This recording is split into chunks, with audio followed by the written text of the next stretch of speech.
This is not fun to think about, but sometimes you might need to remove a board member from your nonprofit for a number of reasons.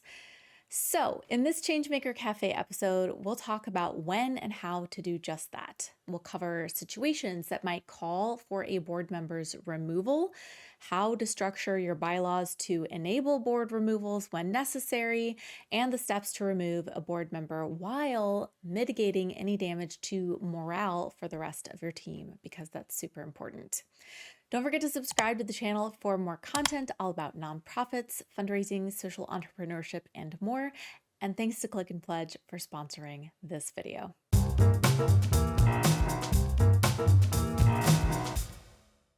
Now, before we get into the steps for removing a board member, you might be wondering about what are some of the situations that could warrant a board member's removal in the first place. Here's the thing. In addition to any paid staff or executive director your nonprofit might have, the board of directors is the face of the organization and the body responsible for making sure that it's running smoothly and effectively.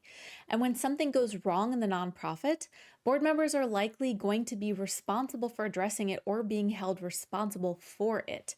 So all of that is to say, it's really important that boards are held to a high standard, meaning that they are staying engaged and informed without micromanaging staff, of course, but acting as a partner to them, and that they behave ethically.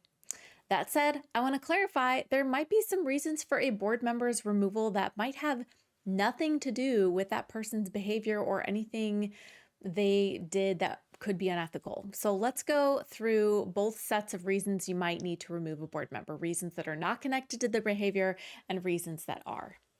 Starting with reasons not connected to their behavior as board members. So consistent lack of participation, perhaps caused by health issues or job changes or family responsibilities that prevent the director from participating could be one. Even if their intentions are good, prolonged absence makes it hard for the board to function. It could be loss of eligibility to serve as a board member. If your bylaws state, for example, that board members must live in the city that your nonprofit operates in, or say maintains certain certifications or training, and the board member moves away or loses those certifications, then per your bylaws, they should leave the board. Could be conflicts of interest. Maybe your board member gets a new job or a political role that creates a conflict of interest within your organization. It could be a mission or alignment shift. I've seen this play out firsthand on this one. So maybe a board member joins when the organization is a startup and the role is very hands-on at first, but as the organization grows, that board member needs to shift away from hands-on work to focus more on governance, and that board member is just not prepared or interested in serving in that particular way. So then it might be time for that person to move off the board.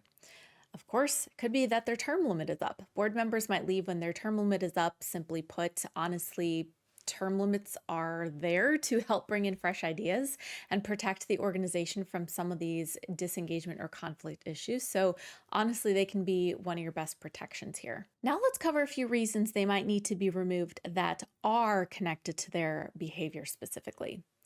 Repeated unexcused absences. For example, missing 3 meetings without an excuse. I'm making that number up arbitrarily. It really could be any number that you state in your bylaws. In my own organization's bylaws, we would have a certain number of meetings that you could miss unexcused before you'd be considered for removal. It could be a breach of fiduciary duty. This means that the board member did not act with due diligence or loyalty or in the best interest of the organization's mission. This might look like failing to stay informed about the organization's finances, and then the organization faces a financial catastrophe. Or it could be violating conflict of interest or ethics policies. For example, if a board member runs a business separately and uses the nonprofit's donor contact list to promote themselves, that would be highly unethical. It could be conducting some harmful activity to the organization's reputation or mission.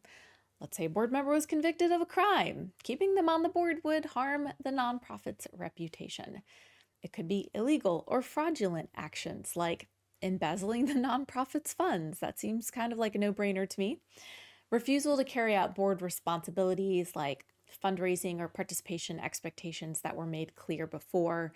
If an expectation has been set that board members must participate in certain activities or have certain responsibilities that they are not carrying out, then they could be taking a board spot from someone else who might fulfill those expectations better. So this one's more nuanced, but it might be consideration for removal. Here's my advice though. We have to remember that at the end of the day, board members, like any of us, are human beings with faults and desires and goals of their own. So while I'm sharing these reasons for potential removal, I always advocate for approaching these situations with empathy and understanding because you really never know what's going on in someone's life. Given that, let's talk about how you would approach removing a board member if you think a situation does warrant it. It all starts with your organization's bylaws. So, as a recap, your nonprofit's bylaws are a document that you created as part of your board, outlining the rules that your organization agrees to operate by, particularly when it comes to board governance and leadership. Bylaws are considered a legally binding document for nonprofits. When the nonprofit was formed, the IRS received a copy of your bylaws.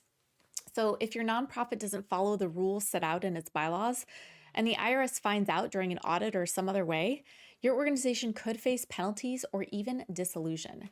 So this is an important document, and every board member really should have access to a copy of it and be trained on what it includes and what the rules are. And if you don't have a copy of it and you're a board member, you need to ask for it.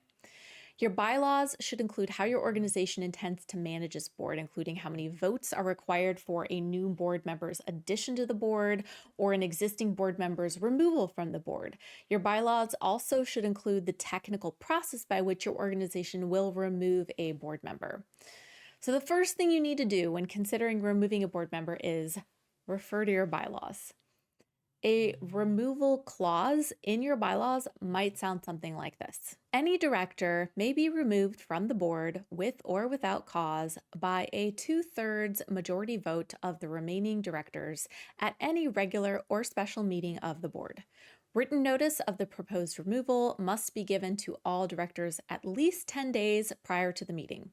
Cause for removal may include, but is not limited to, failure to attend 3 consecutive board meetings without excuse, conduct that is materially and demonstrably prejudicial to the mission or reputation of the organization, violation of the organization's bylaws, policies, or conflict of interest provisions, or failure to fulfill the fiduciary duties of care, loyalty, or obedience.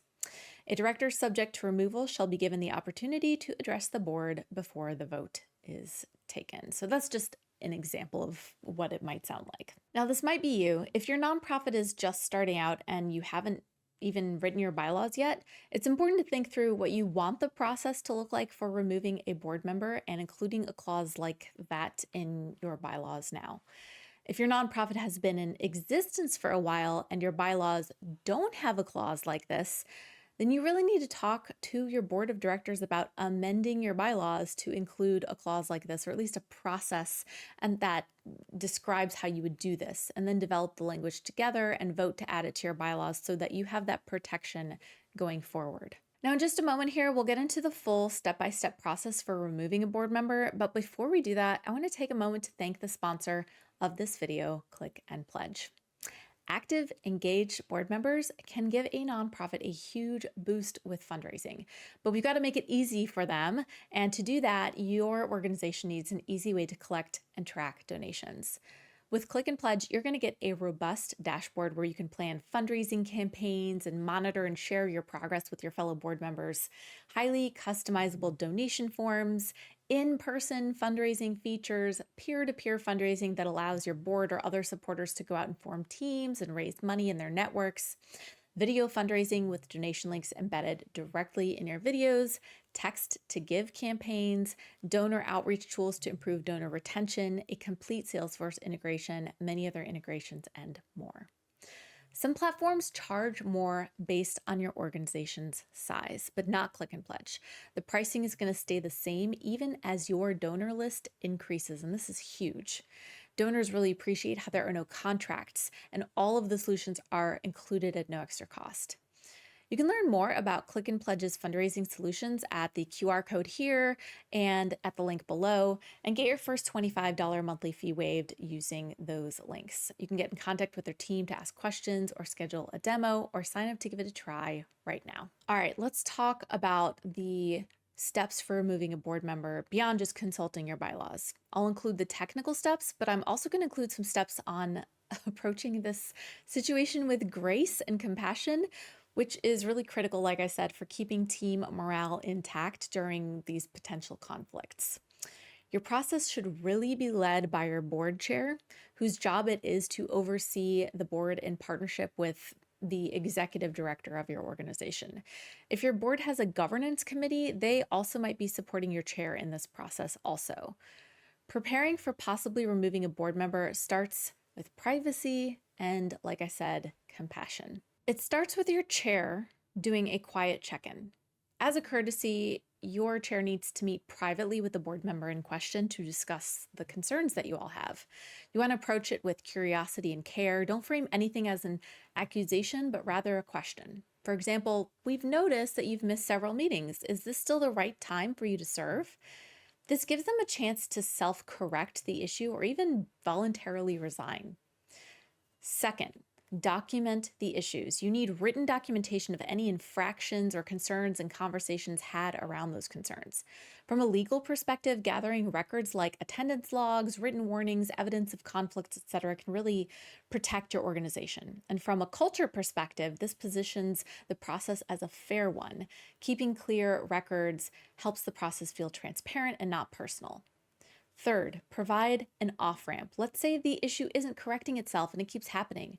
Before getting into a formal vote, give the member an option to resign, rotate off at the term's end, or move into an advisory role, whatever is appropriate for the situation. This allows the board member to exit with dignity and avoid conflict and avoids a public removal. Fourth, seek consensus before a vote. If it looks like removing the board member is going to come down to a vote, it's ideal to know the vote will pass before the meeting. So you want to discuss the issue with other board members to understand their perspective and how they will vote. If a vote would split the board, be careful because this increases the chance of conflict or harming the organization's reputation in public. I know this is really hard and uncomfortable, so like I said, approach these conversations with a lot of curiosity and don't make assumptions. Fifth, provide formal written notice. At this point, your board member hasn't left and a vote is imminent. You need to provide written notice to that person and the board. This process, how it needs to occur and how far in advance of the meeting, all these things should be in your bylaws. As a courtesy, give the board member in question a personal call before this notice is sent. You might say something like, "We're required to send formal notice, but I wanted to explain directly so this isn't a surprise." During that call, you might share the documented reasons, give the board member one more opportunity to step down voluntarily.